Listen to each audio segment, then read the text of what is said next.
This is Rainmaker FM, the digital marketing podcast network. It's built on the Rainmaker platform, which empowers you to build your own digital marketing and sales platform. Start your free 14-day trial at rainmakerplatform.com.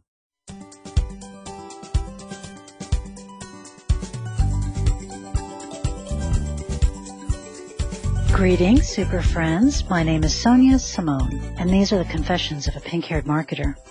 For those who don't know me, I'm a co-founder and the Chief Content Officer for Copyblogger Media. I'm also a champion of running your business and your life according to your own rules. As long as you don't lie and you don't hurt people, this podcast is your official pink permission slip to run your business or your career exactly the way you think you should. So today I want to talk about an experience I recently had. I recently came back from Minecon, and Minecon is the live conference that is run to celebrate the game Minecraft. So they pull 10,000 obsessed Minecraft fans together, some kids and lots of adults from all over the world, and they get together for 2 days of geeky fun.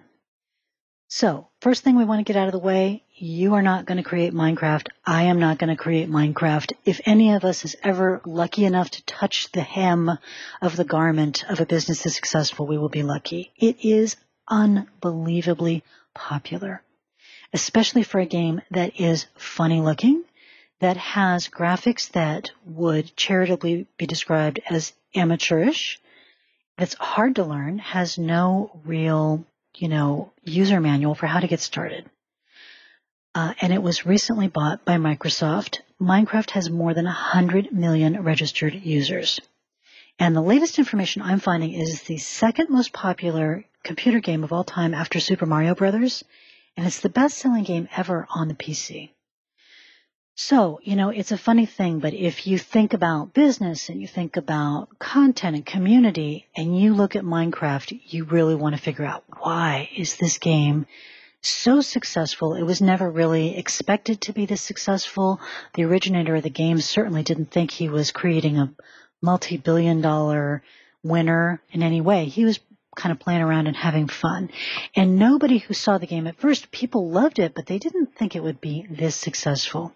So I want to take a stab at some of the reasons I think make it what it is, hopefully with an eye to pulling some of those qualities maybe into our own businesses to get some of that magic for ourselves. So games tend to be loved products anyway. People love to play games, of course, because they're fun. They're entertainment. They're some of our, our wonderful time spent with our friends playing. But Minecraft has some definitely special sauce, and I think most observers would probably agree that a lot of what is special about Minecraft, in addition to the fact that it's open-ended, so you can play it a lot of different ways, is the ecosystem that it has created. Because some of the most fun things to do with Minecraft are not developed by Mojang, which is the creator of the game. So Minecraft has something called mods, which are modifications people have made to the game to totally change the rules of the game, totally change the way that it's played. It has skins, so your character can look all different kinds of ways, and those skins are created by the community. They're not created by the company. And as any parent knows, it has YouTube videos, and millions of YouTube videos talking about different ways to play different aspects of the game.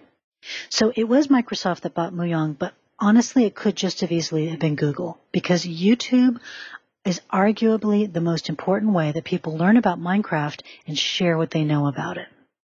Because one of the weird things about Minecraft is it's actually very hard to learn how to play. It's very confusing when you start playing, precisely because it is so open-ended. You could do all different kinds of things. You can build things. You can fight monsters. You can, and there's all kinds of things that you have to do at once. So you have two options when you start playing Minecraft. You can either get a friend to sit down next to you and help you figure out what to do. Lots of people do that. Or you can start watching some YouTube videos.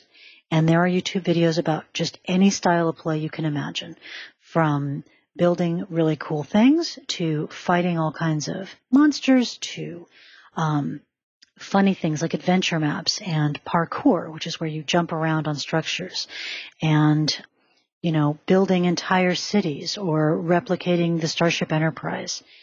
If there's something you would like to figure out how to do in Minecraft, there are whole collections of YouTubers out there to show you exactly how to do it.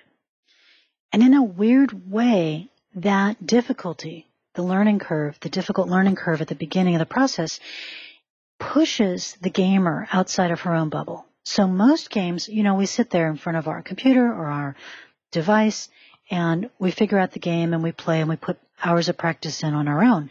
In this game, you have to go outside of your device almost immediately to go get the answers to find out how to do what you want to do. And the YouTuber community, I will tell you, are celebrities. I mean, really celebrities. So there are people like Joseph Garrett. He goes by the name Stampy Cat. If you have a youngish child in your life, you have heard Stampy Cat, I'm sure. He had 2.2 billion views on his YouTube channel in 2014. Close behind is a guy named Daniel Middleton. He goes by Dan TDM. He had 1.6 billion views in 2014. So these guys are really celebrities, even the ones with the smaller numbers.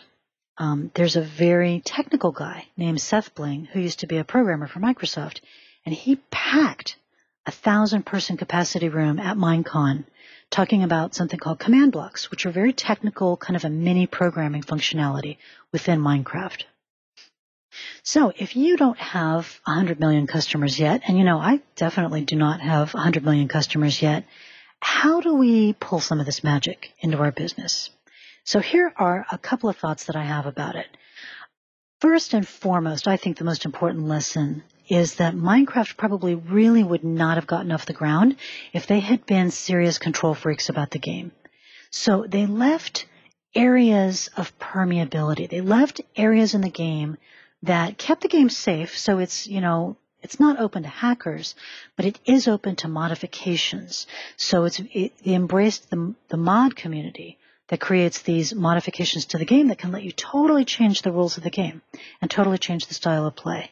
A lot of companies would have thrown up walls around the brand and the trademark, and, they do their deals. They do licensed merchandise, but they also leave that room for the community to make cool things too.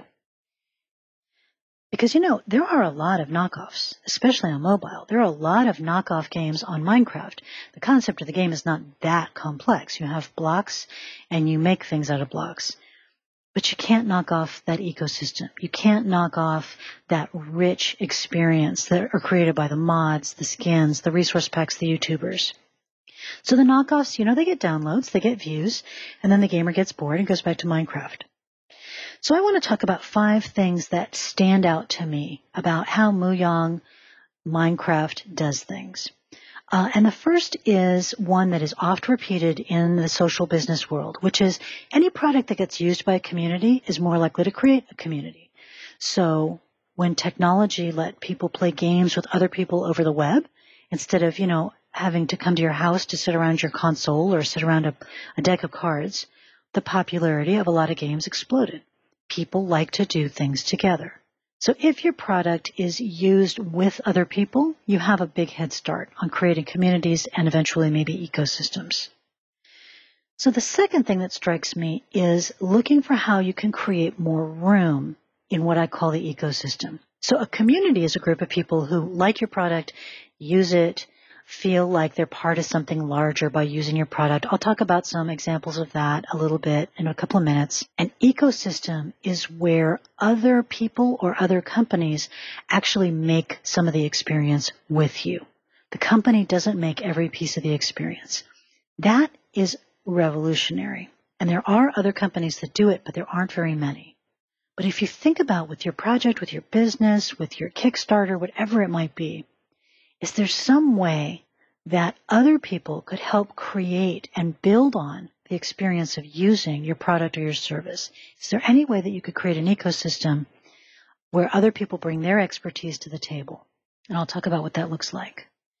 And if you can make room for that kind of ecosystem, the third thing that strikes me about Minecraft is they celebrate the ecosystem. They don't just tolerate it.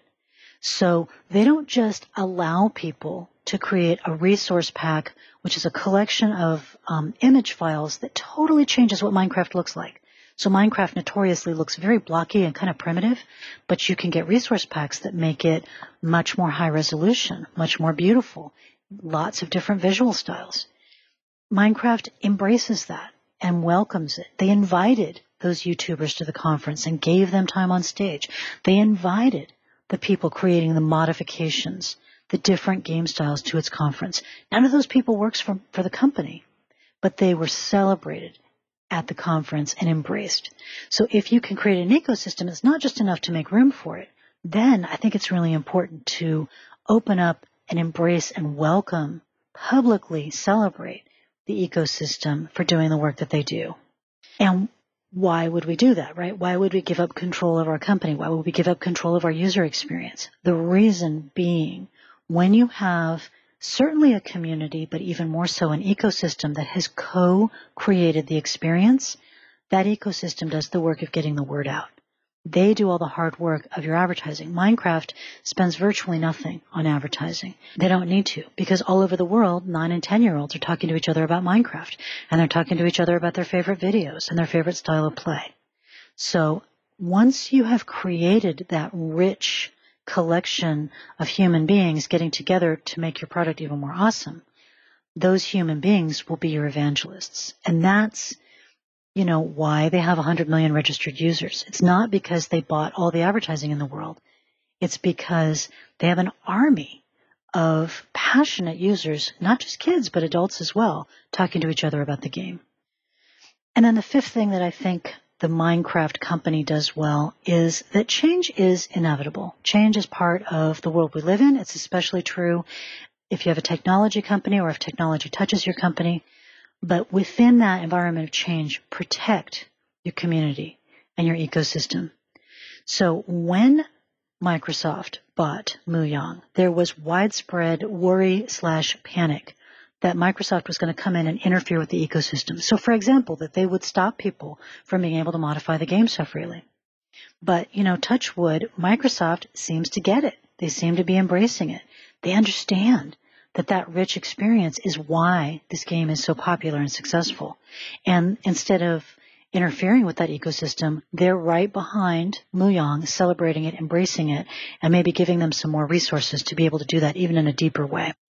So because Minecraft is such an oddball, I thought I'd dig up some examples of some other companies that do some of these pieces well. And the closest analogy I can find is WordPress. The content management system, I blog on it. If you blog, you blog on it. Rainmaker platform is built on it. It's a wonderful platform, incredibly robust and rich. And WordPress really has that ecosystem. So there's the company that creates WordPress and keeps it updated. There's a community of programmers working on the open source code. And then there's an army, an ecosystem of WordPress developers, plugin developers, graphic designers. And so again, some of the neatest things about WordPress are not built by WordPress. There's some of the plugins and extra functionality that's been created to work nicely within the CMS. So WordPress and Minecraft always remind me very much of each other. But I did find a couple of other examples because, we can't all be WordPress and Minecraft. So I got on Twitter and asked the question about companies, some of your favorite companies that have an ecosystem. One person mentioned, and I hadn't thought about this, FreshBooks. FreshBooks has a lot of add-ons to its functionality that have been created by partners. Now, it's not as much of the plugin that was created, by sort of one passionate user. They are more created by company partners, but nonetheless, many of the great things you can do with FreshBooks were not created by FreshBooks. So there is definitely an ecosystem going on there. Another example from the gaming community is a company called Roll20. And they have almost 1 million users for tabletop games, role-playing games. It's what they describe it as a community marketplace and community-based help and character sheets for people who like to play games like, let's say, like D&D, which is Dungeons and Dragons. Now, the cool thing about that is that Dungeons and Dragons itself is co-created by the people who play it. So there are players who play the game, and then there are dungeon masters who actually write scenarios for the game that other people can play. So it is a game where a company built some rules, but the community creates the experience. And so that's a kind of a cool double example. And finally, Logan on Twitter told me about a really cool project called hitrecord.org. And it's an open collaborative production company. So I looked at their website. It's really fascinating. And here's what they have to say. Think of it as a studio where artists collaborate on projects together and remix each other's work with the potential to contribute to money-making productions. It's open to anyone 13 years of age and older who wants to upload original audio, video, text, or images, as well as public domain, with the understanding that their work may be downloaded by other members of the community for the purpose of being remixed. For example, a piece of writing may inspire an illustration, which could then be turned into a piece of animation. So that is an extremely cool example of an environment. Hitrecord.org is a context or an environment or a platform where creative people can come together, collaborate, use each other's stuff, and make something cool and turn it into a business. So really, really amazing, very much a 21st century, kind of a project, only because the technology allows the old artist's workshop idea to scale in a way that's really exciting and really makes it something different. So that's some of the ecosystem-based companies. They are kind of rare, and if you have some examples, I would love it if you would drop a comment into the pinkhairedmarketer.fm website and let me know of some other examples of companies that really create that ecosystem where part of the experience is being created by somebody other than the company. But I'm also going to talk about community, because community will tend to be the one more of us can leverage. And the most commonly seen community element is to let the community speak for you by creating what some people call a cult brand. So I have a brand new favorite cult brand, which is Saddleback Leather, and their tagline is, "They'll fight over it when you're dead."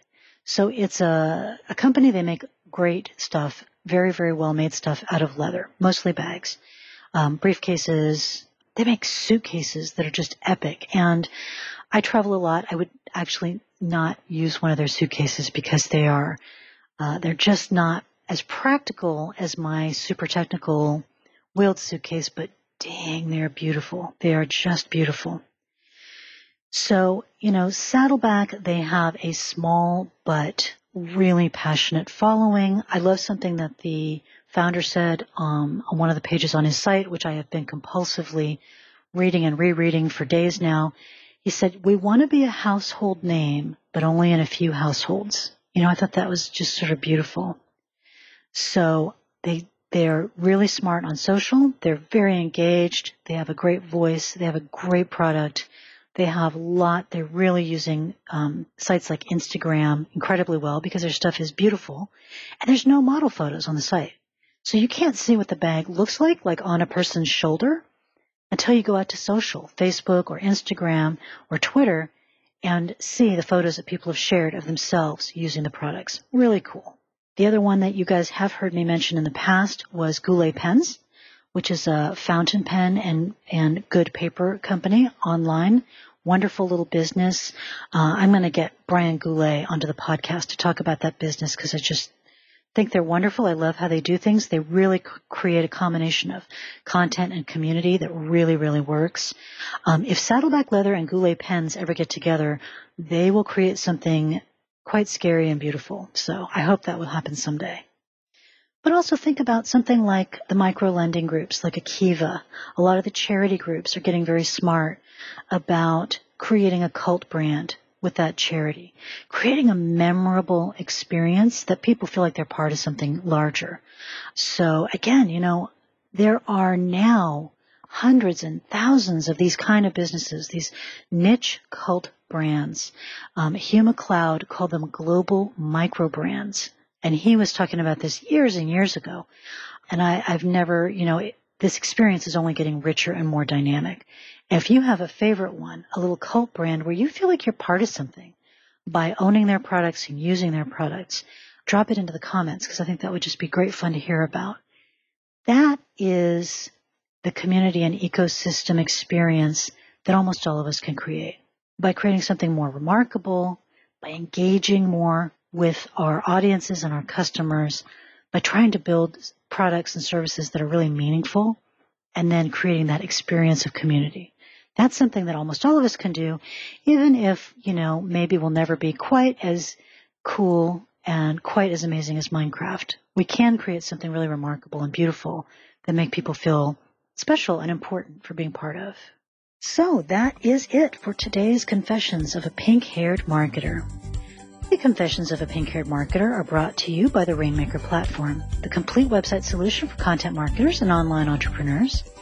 Find out more and take a free 14-day test drive at rainmaker.fm/platform.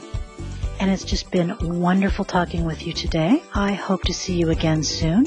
And if you'd like to leave a star rating or a review over on iTunes, well, that would be just fantastic.